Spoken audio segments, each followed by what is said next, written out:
الفيديو ده انا جايبك في اجمد بحيره موجوده في المانيا كلها، اسمها بحيره الملك.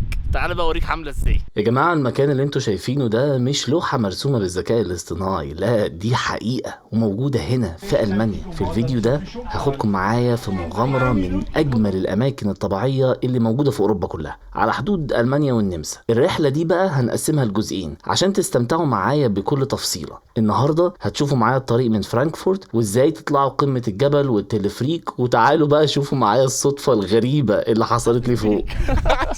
حاسس بيك، ارفع ايديك لفوق. اليوم التاني هاخدك برحله كده بالمركب جوه البحيره نفسها، اتفرج بقى على المنظر عامل ازاي. الرحلة بدأت من فرانكفورت. السواقة لحد هنا بتاخد حوالي 6 ساعات. الطريق بصراحة طويل شوية بس ممتع جدا، خصوصا أول ما تسيب الطريق السريع وتخش على شوارع ولاية بافاريا. وعشان تستمتع بالمناظر الطبيعية والجبال الخلابة دي، نصيحة لو هتطلع بالعربية اطلع بدري جدا، علشان الطريق هيبقى صعب ومحتاج تركيز وسواقة هادية عشان تعرف تستمتع بالمنظر التحفة اللي هتشوفه على السكة كلها. معايا بقى مطرت الطريق كله، واخيرا الشمس بدأت تطلع فقررنا نطلع فوق. Jetzt von hier? Die Tickets kann ich von hier kaufen, oder? Ja, super. 68. 68. Die 2 Karten. Und dann mit dem Kinderwagen auf dieser Seite, da geht direkt ein Lift hoch zum Banksteig. الفريك هنا اسمه الجينا بان، اللي هو ورايا المحطه بتاعته ديت. التذكره بتاعته يا معلم 34 يورو. بص، قبل ما اخدك لفوق كده واوريك المنظر من فوق عامل ازاي، افهم كويس قوي انك انت من فوق هتطلع تشوف منظر كل الطبيعه اللي كانت حوالينا دي كلها، زائد انك انت هتشوف البحيره بتاعت الملك اللي هي الكونيغسي. مش هتشوفها كلها، هتشوف جزء منها. لكن لو انت متعود على الهايكنج وطلوع الجبال وبتحلم انك تشوف بحيره الملك دي، فمش هتشوف منها كتير قوي بصراحه، غير لما تاخد بعضك وتنزل وتركب المركب وتروح. وهو ده الفيديو التاني. ده منظر الجبل هو اللي احنا هنطلعه زي ما انتم شايفين كده اهو. دي بحيره هيئه الملك، وده الجبل اللي احنا هنطلعه من فوق. فانت مش هتشوف البحيره كلها، هتشوف جزء منها، لكن البحيره بتمتد لقدام خالص زي ما انتم شايفين في الصوره كده. شايفين هنا فوق كده اهو، ده كده هو التلفريك اللي انتم شايفينه طالع فوق، وانا هاخد نفسي واطلع كده واطلع فوق الجبل ده عشان اوريكم البحيره من ورا عامله ازاي.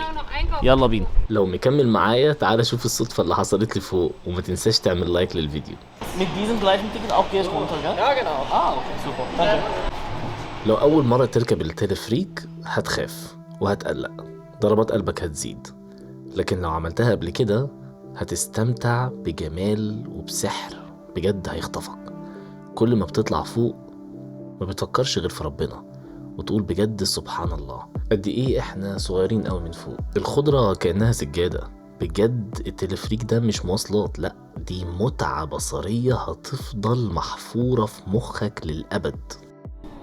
الميه دي يا جماعه نازله هي من الجبل، من التلج اللي انتوا شايفينه فوق ده، نازله وعامله البحيره الجامده دي. كأنك عملت بول من الطبيعة على ناطحة سحاب.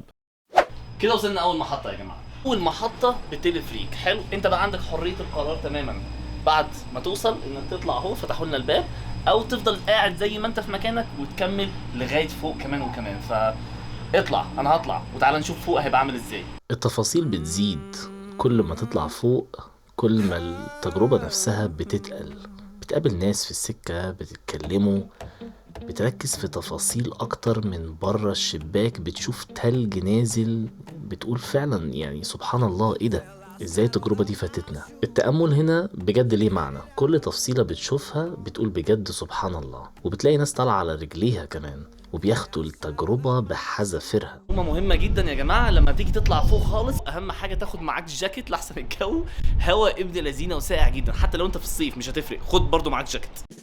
احترس، نقطة مهمة جدا، لازم تعرف ولازم تسأل ولازم تستفسر امتى بالظبط التلفريك بيفتح وامتى بيقفل. النقطة دي بجد لازم تحترس منها.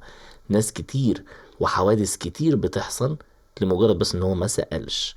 اعرف مواعيد قفل التلفريك امتى بالظبط، واعرف فين الطوارئ، واعرف ازاي تتصل بيهم من فوق. الحاجات دي بجد ما تستهونش بيها. حصلت معايا مواقف قبل كده واتأخرنا، والمواعيد للأسف بتختلف من وقت السنة نفسها. الهوا فعلا صعب يا جماعه، فلازم اصور من المشكله الوحيده ان الجو بره هوا جامد جدا وصعب قوي انك تصور فيه والمايك بيبوظ. فمن الاخر انا هطلع فوق جبل دلوقتي هوريكم المنظر فين.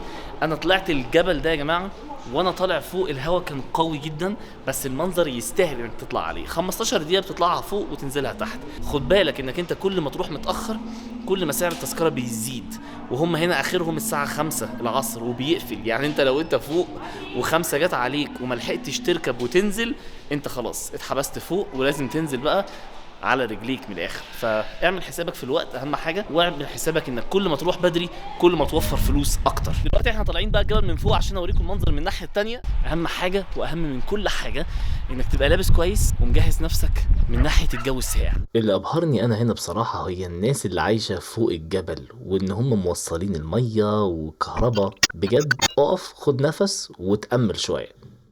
انت هنا على قمه الجبل، لو بتسال فرهضه ولا مش فرهضه، الطلعه دي 15 دقيقه بس فرهضه شويه. اوروبا مليانة طبيعة ومليانة ناس بتعشق الهايكنج والرياضة بصفة عامة. الرياضة مشهورة جدا بس مش لوحدها. المنطقة اللي احنا فيها دي زي ما انت شايف الجبال مليانة تلج. في الشتاء تزحلق على الجليد ورياضات وتلفريك وقصة تانية خالص. اللي انت شايفهم دول مش اول مرة يعملوها، جاهزين بالمية بالشنطة بتاعتهم وطالعين هايكنج، ومش بعيد يكون طالعين على رجليهم كمان. منظر البحيرة من فوق لوحده كفاية، حقيقي تحفة، جمال طبيعة، وتحس انك انت تحتيك في سجادة لونها اخضر. انا عمال احاول بحدد اللهجه من فين، ما انا عمال احاول افكر. باين عليا طبعا انا من فين. مصري طبعا مفيش غيره، هو حد بيعرف يتكلم كده غيري؟ اهلا وسهلا منورين. اسمعني، انت فوتوغرافر بروفيشنال ولا؟ انا بعمل فيديوز على اليوتيوب هاي كده. اسمعني اصورك تعبان شكلها صح؟ حاجه نفس الموضوع مع شكل مع مراتي نفس كده. حاسس بيك حاسس بيك.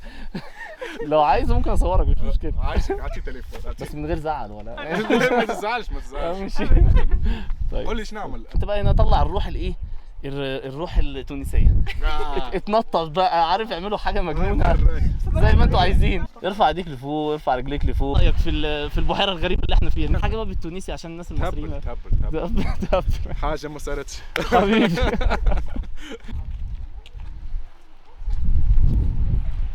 تيجي هنا على القمه بسرعه قبل ما الهواء يجي ويبوظ المايك. تيجي هنا على القمه تتفرج على البحيره براحتك قوي. تحاول بقى تتعلق كده بالمنظر والشكل تطلع فوق الجبل ده، بس انا مش هطلع فوق لان انا مفرهد خلاص كفايه. طلعنا المسافه دي كلها. تحت هنا بقى كل الاوبشنز وكل الحاجات اللي ممكن تعملها، وقابلنا ناس من تونس حلوين. شكرا، حتى انت نورتنا حبيبي. فحبيت اقول للناس انك انت جيت نورتنا، انت والشباب التونسيين زي العسل اللي معاك. ونورتنا. واهم حاجه يكون عاجبك المكان. ايه رايك؟ ليه مكان يجنن، انا قلت لك حاجه تهبل كما نقولوا. الناس لازم تيجي صح؟ ليه لازم تجي حبيبي. لازم. اشوفك على خير. اشوفك على خير. مهمة لو انت سايق وجايب عربية، خد بالك حط بنزين في عربيتك كفاية، عشان البنزين هنا شوية اغلى من ابعد من هنا يعني. فانت وانت جاي حط بنزين في العربية وجهز نفسك للنقطة دي يعني. حاجة تانية كمان موضوع الفلوس والكاش ومش عارف ايه. طبعا هنا كل المحلات شغالة بالمكنة عادي خالص يعني، بالكارت ممكن تدفع، ولكن في محلات كتير بتاخد كاش بس.